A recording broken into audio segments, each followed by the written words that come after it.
would think that they can't contend for a title. That's just because you're hating on the situation. He goes there, they might win the West. Hey, y'all can have the Lakers conversation. You out? I'm going for it. Okay, cool. And President. Start your off season already? Yeah. Oh, okay. Man, the buffet doesn't close till 5:30, bro. Anyways, so what we were talking about, why I like it also is because we forget about Phil Handy. I'm sorry. Hey, Perk, we're talking about the Lakers again today. You good with that?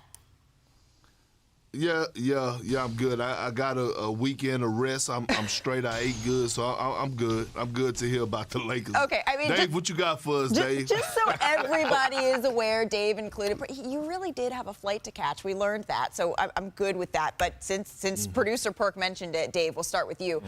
You have your pulse on the Lakers up to the minute. Woj reported earlier on our show that a third team, a team like the Spurs, right, they could get involved as a third team in order to help facilitate getting Kyrie Irving to Los Angeles and moving Russell Westbrook out. But how do you see the Lakers being able to legitimately reunite Kyrie and LeBron here? Yeah, Malika, Adrian described it so well that the Lakers do have the type of package that should be able to acquire Kyrie Irving, especially the signal is out the league that Kyrie would like to be in LA beyond next season. So any other team that was to try to deal for him would be getting a rental player. And quite frankly, a rental player with some warts who has really been unreliable the last several seasons. Now, the question is Brooklyn actually have no interest in bringing on Russell Westbrook, or is this Brooklyn's positioning in order to try to get the Lakers to offer up more? Right. Because, this could come down to the Lakers kind of bidding against themselves because it's known that Kyrie wants to be in LA. And so that's going to be the interesting part here. Great reporting from Adrian Wojnarowski positing that the Spurs could be that third team because, quite frankly, the Spurs, have we seen them not tendering an offer to Lonnie Walker and trading DeJounte Murray, they are not in win-now mode, and they're going to need some inning eaters, and Russell Westbrook can certainly be that for them. Okay, so Kendrick, since you're ready now to talk about the Lakers, I'm so glad you decided to join us for this one. What do you make of what we just heard from Dave? The Lakers better be very, very careful, right, when dealing with Russell Westbrook. And I say that to say this. I understand that they want Kyrie Irving, and rightfully so. I do agree that Kyrie Irving moves the needle. But when you talk about Russell Westbrook, we're talking about a guy that didn't have a great season last year, a guy that was being booed, a guy that didn't fit in well, had one of the worst seasons in his career, and he still had some great numbers for as your average NBA player. But if you're talking about, involving Russell Westbrook in the trade and you talk about getting Kyrie Irving, just say it don't happen. Now you have to bring Russell Westbrook back in. Now you have to worry about putting a Band-Aid over that wound and bring it back and letting Russell Westbrook know that he's wanted because he's an emotional guy. And you don't want to see the same Russell Westbrook that you saw last year. So if I'm the Lakers, I'm very, very careful on how I approach this Kyrie Irving situation. Okay, but for so far, what we've seen the Lakers do this season, we've seen them, or this offseason rather, we've seen them make sort of these moves around the edges, these sort of perimeter moves. So, Perk, I'm going to start with you here. How would you describe the Lakers' offseason up until this point? I honestly believe, I think they having the worst offseason. You got LeBron James and Anthony Davis, and they really haven't did anything to move the needle. And I'm going to just leave it at that. Not if you consider yourself a contender. You haven't did anything to absolutely move the needle. Not like the other teams are doing right now. And no disrespect to these players, but in my opinion, they're not moving the needle and trying to help you win a championship. Malika, I talked to one Western Conference team today who had interest in Kyrie Irving and said they're out because they said the Nets were asking for too much. What they wanted back in return without naming the players was basically a starter and a half, almost two young front court players from them. And so this team does not have picks, so they did not add it in, so they're out. That doesn't mean that's going to be what the Lakers and perhaps the Spurs are going to be giving in. But I think knowing Joe Tsai and how he trusts in Sean Marks, he's going to want Sean Marks to get the best deal possible, and they're not going to do Kyrie Irving any favors. I would agree with Perk as well. Russell Westbrook, the dynamic between Russell Westbrook and LeBron James, I'm very curious about this, Dave, because If Russell Westbrook comes back and they don't get Kyrie Irving, and you know Russell Westbrook's going to know that any move made by the Lakers would have had to be signed off by LeBron James, especially with Kyrie Irving.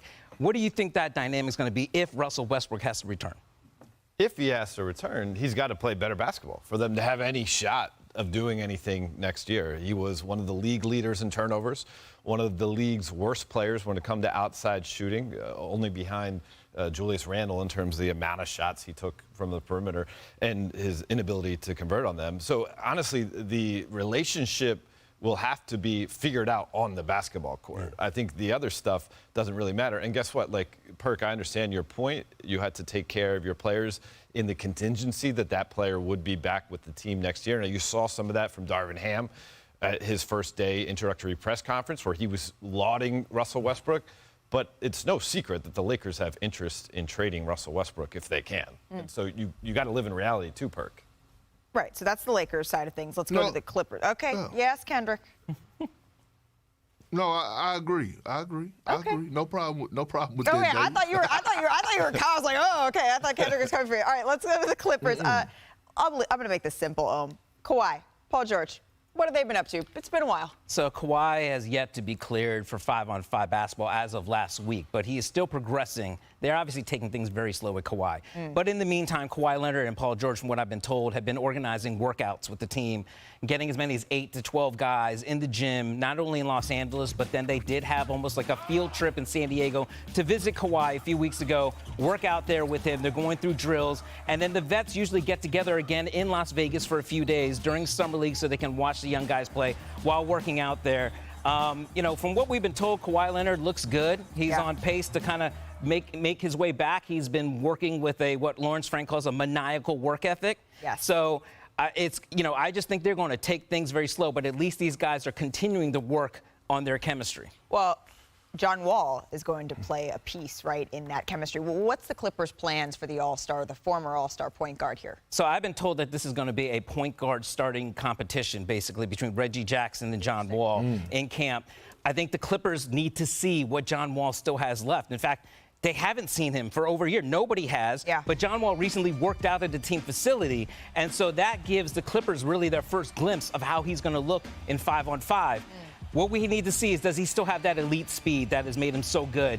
Can he shoot the ball and play off ball? Because, listen, John Wall at his best is when he has the ball in his hands. But if he's going to be on the floor with Kawhi Leonard and Paul George, there's only one ball to go around. He's going to have to play off the ball and be able to catch and shoot. Yeah. But I think what Ty Lue is going to like about John Wall is that he's going to be able to push the pace. The Clippers have been like the slowest team in the NBA. They don't run. Ty Lue every year talks about, I'd like us to run more. John Wall can push the pace. Are there going to be guys that run with him? That is going to be the question. But I think the Clippers are starting to see, they're getting their first glimpse of what John Wall can do when he just worked out 5-on-5 in the facility. Well, I've said this a couple of times over the last couple of days. The Nuggets are my dark horse right now in the West. I really like what they're doing. I don't think you can call the Clippers a dark horse. I think they're just talented. If they can get healthy, they are going to be a team to watch. What do you think, Perk?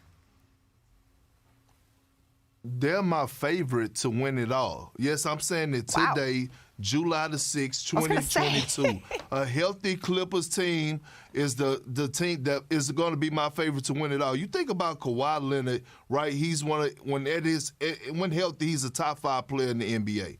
Paul George, we know what he's capable of doing. He showed us signs of that last year and before that he's back. Reggie Hot Sauce Jackson. Most importantly, right, they have wings. They have wings, versatile wings. 3 and D.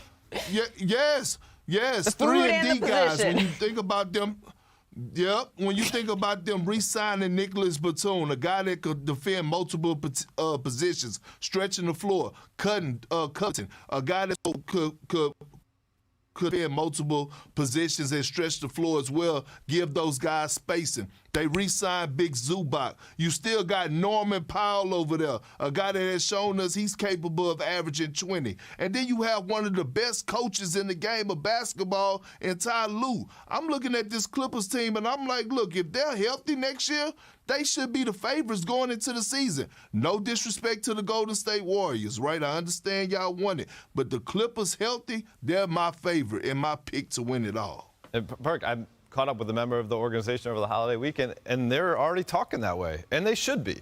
it's not that they're cocky. It's not that they're saying championship or bust. But the window is wide open for them. They are very much aware of that. And they feel like as an organization, no one would have planned for the injuries that occurred to Paul George and Kawhi Leonard. But they feel like they've done everything in that time to get the rest of the group ready to strike when those guys take the court. Now, I mean, it's been like a long time with no 5-on-5. Hopefully that's just overly cautious because that's going to be key to the whole operation. But put all the pieces together, as Perk said it, they should be 4 teams that you'd say they'd be in that top 4 to win the championship. Hey, listen, when you add some talent and a little bit of something to prove, that can be a dangerous and delicious recipe, and that's what the Clippers got cooking. All right, still to come on NBA Today, we're going to debut a new segment with Brian Windhorst, and we're going to talk about why some